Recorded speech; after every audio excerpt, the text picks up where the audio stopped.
요양원도 자식도 간병인도 못 믿겠다. 은퇴 후 내가 찾은 마지막 선택지. 나중에 늙어서 아프면 누가 날 돌봐주지? 은퇴를 앞두고 제일 많이 드는 생각이 그겁니다. 건강할 땐 상상도 못하죠. 설마 내가 그렇게까지 되겠어? 하고 넘기지만 주변에 하나둘 요양원 가는 친구들이 생기면 그게 남일이 아니라는 걸 깨닫게 돼요. 처음엔 자식들 생각합니다. 우리 애들은 효자야. 며느리가 간병사라 걱정 없지. 그런데 현실은 다르더군요. 자식들도 먹고 살기 바쁘고 며느리도 자기 부모 간병하느라 정신이 없어요. 그리고 요즘 젊은 세대는 예전처럼 부모 모시며 사는 문화가 아니죠. 그러다 요양원을 생각합니다. 그런데 그 안에서도 문제가 많아요. 입소되기만 몇 달 간병인 폭행 사건 뉴스는 끊이지 않죠. 믿을 게 없더라고요. 그래서 저는 결국 내 손으로 내 노후를 지켜야겠다는 결론에 다다랐습니다. 요양원도 자식도 간병인도 아닌 내 삶을 내가 주도하는 방법을 찾아 나선 거죠. 1. 내 노후는 내가 설계한다. 자립형 노후 모델. 저는 은퇴 후 가장 먼저 자립을 키워드로 잡았어요. 자립이란 말이 꼭 경제적인 것만 뜻하는 건 아니에요. 몸이 움직일 수 있을 때 나를 돌볼 수 있는 환경을 만드는 것. 그게 진짜 중요한 자립이더라고요. 그래서 저는 공동체 자립형 주거를 선택했습니다. 쉽게 말하면 같은 처지의 사람들끼리 모여 사는 거예요. 혼자 살면 외롭고 무슨 일이 생기면 도움을 요청할 사람이 없죠. 하지만 비슷한 또래, 비슷한 고민을 가진 사람들끼리 공동생활을 하면 서로 의지할 수 있어요. 실제 사례의 65세 여성 박선희 씨의 이야기. 박 씨는 자녀가 둘 있지만 외국에 살고 있어요. 처음엔 아파트 혼자 살다가 우울증이 찾아왔대요. 그러다 우연히 알게 된 은퇴자 공동주택에 입주했어요.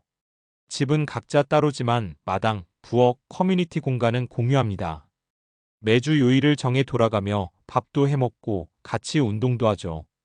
박 씨는 이렇게 말하더라고요. 이제야 사람 사는 기분이 나요. 아프면 누가 와서 챙겨주고 병원도 같이 가주니까 불안이 없어졌어요. 2. 의료, 돌봄은 민간이 아닌 내가 고른 서비스로. 정부나 요양원, 간병인을 믿지 못하겠다면 내가 직접 고르고 관리하는 방식을 선택해야 합니다. 예를 들어 요즘은 간병 매칭 플랫폼이 있어요. 필요할 때만 간병인을 부를 수 있고 본인이 직접 리뷰 보고 선택할 수 있어요. 예전처럼 복불복이 아닙니다. 또 하나 비상호출기, 웨어러블 건강장비를 적극 활용하면 응급 상황에서도 1인 생활이 가능합니다. 실제 사례 이 70세 남성 이재용 씨의 이야기. 이 씨는 몇 년 전 뇌경색을 겪었어요. 자식에게 피해 주기 싫어 서울 외곽 단독주택에서 혼자 사는데 스스로 응급 상황에 대비해 스마트워치형 건강측정기, AI 비서, 비상호출 벨까지 마련해 놨어요. 그리고 간병은 시간 단위 간병 앱을 통해 주 3회 2시간씩 부르고 집 청소는 로봇 청소기와 가사도우미로 해결합니다. 이 씨 말로는 요즘 기술 덕분에 혼자 살아도 걱정 없어요. 병원도 택시 기사처럼 앱으로 간호사 불러서 같이 가요. 그 말이 참 인상 깊었어요. 3. 마지막 선택지는 결국 공동체다. 아무리 혼자 잘 살고 준비한다고 해도 사람은 결국 사람에게 위로받고 살아간다는 걸 느낍니다. 그래서 제가 찾은 마지막 선택지는 느슨한 공동체입니다. 꼭 친한 사이가 아니어도 돼요. 일주일에 한 번 얼굴 보는 정도, 혹은 같은 취미를 공유하는 동아리도 좋죠. 은퇴 이후에 삶의 목적은 소속감에서 나오거든요. 실제 사례 3은퇴 부부 김영수 최영자 씨 부부의 이야기. 이 부부는 서울에서 은퇴한 뒤 충북 괴산으로 내려갔어요. 거기서 귀촌한 또래들과 작은 텃밭 공동체를 만들었습니다. 각자 집은 따로지만 매주 일요일마다 텃밭에서 모이고 수확한 채소는 나눠 먹고 김장도 같이 해요. 김 씨는 이렇게 말해요. 우리는 요양원이 아니라 텃밭으로 들어왔어요. 몸도 마음도 건강해지더라고요. 죽을 때까지 친구들과 웃고 밥 갈면서 살고 싶어요. 마무리하며 우리가 찾을 수 있는 내 노후의 주도권. 돌아보면 우리 부모 세대는 자식에게 기대며 살았고 우리 세대는 요양원과 제도에 기대려 했습니다. 하지만 지금은 내 삶을 내가 주도해야 하는 시대입니다. 요양원에만 의존하지 않고 자식에게 부담 주지 않으면서 건강할 때 스스로 준비하는 것. 이게 가장 현실적인 은퇴 후 생존 전략이자 삶의 마지막까지 존엄을 지키는 방법이라 믿습니다. 요약하자면 은퇴 후 삶은 혼자가 아니라 느슨한 공동체와 함께하는 게 중요하다. 자립형 생활 환경, 직접 선택하는 간병 시스템, 기술의 활용이 핵심이다. 사람은 결국 사람에게 기대야 산다. 함께 웃을 수 있는 사람들이 곁에 있어야 한다. 앞서 은퇴 후 자립과 공동체, 그리고 직접 돌봄 시스템 구축 이야기를 했으니 다음으로 자연스럽게 이어갈 수 있는 주제는 노화 과정과 건강관리의 중요성입니다. 은퇴 후 삶의 질을 높이려면 미리 건강을 지키는 것이 가장 기본이자 필수이기 때문에 논리적 과학적으로 노화가 우리 몸에 어떤 변화를 일으키고 어떻게 예방하거나 완화할 수 있는지 설명하면 좋겠어요. 왜 건강관리는 은퇴 후 자립의 첫걸음일까? 노화와 우리 몸의 변화.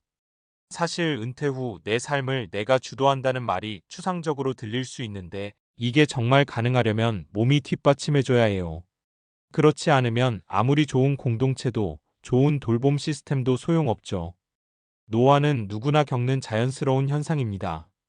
우리 몸의 세포는 시간이 지나면서 기능이 떨어지고 재생 능력도 줄어요. 근육량은 서서히 줄고 뼈는 약해지며 면역력도 감소합니다. 이런 변화 때문에 질병에 취약해지고 일상생활이 힘들어지죠. 그렇다면 과학적으로 증명된 노화 완화 방법들은 무엇이 있을까요? 1.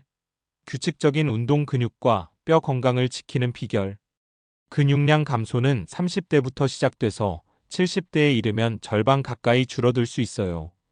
이걸 근감소증이라고 합니다. 운동은 이걸 예방하고 되돌릴 수 있는 거의 유일한 방법입니다. 근력 운동과 유산소 운동을 병행하면 근육은 물론 심폐 기능도 좋아져서 전반적인 건강이 향상됩니다. 규칙적인 운동은 뼈를 튼튼하게 하고 골다공증 위험도 낮춰줍니다. 2. 균형 잡힌 식단. 몸에 꼭 필요한 영양 공급. 나이가 들수록 소화 능력이 떨어지고 영양소 흡수도 감소합니다. 특히 단백질, 칼슘, 비타민 D는 노년기에 꼭 챙겨야 하는 영양소예요. 단백질은 근육을 유지하는 데 필수입니다. 칼슘과 비타민 D는 뼈 건강에 직접적 영향을 미칩니다. 과학 연구에 따르면 노년층은 하루 체중 1kg당 최소 1.01 이지의 단백질을 섭취하는 것이 근육량 유지에 도움이 된다고 해요. 3. 정신 건강 관리. 뇌 기능과 사회적 연결 유지.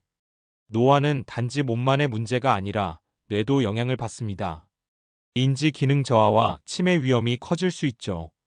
꾸준한 독서, 퍼즐, 새로운 취미는 뇌를 자극해 인지 기능 유지에 도움을 줍니다. 사회적 교류 역시 치매 예방과 정신 건강 유지에 핵심적입니다. 4. 정기적인 건강검진과 예방접종. 조기 진단이 치료를 쉽게 합니다. 특히 고혈압, 당뇨, 고지혈증 같은 만성질환은 조절이 중요합니다.